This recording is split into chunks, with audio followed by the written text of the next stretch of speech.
So in terms of your external constraints, one of the aims of today is to show how data can help you with compliance. And to that end, as a preparatory step, I advise you to map out the regulatory framework in which you're working and do a bit of a risk assessment.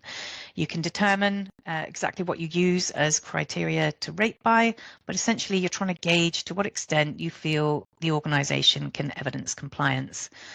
This slide shows a variety of data-related legislation that may or may not apply to your business. Some of these apply to all businesses, like the Data Protection Act, but some are more industry-specific, things like FCA compliance for the finance sector and food information regulations within food production and hospitality industries. One thing that I'm hearing clients mention more recently is ESG reporting, the environmental, social, and corporate governance on things like carbon footprint, emissions, human rights, business ethics. So there's a bunch of data that might need to be captured to demonstrate your company's position on these types of issues.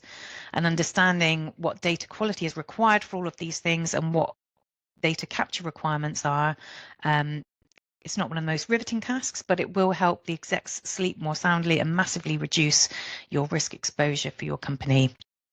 You can do the same thing with internal companies, internal policies, giving them a bit of a RAG status to understand, how strongly they are held within the business, whether these policies are up to date, and try and get them improved also along the way.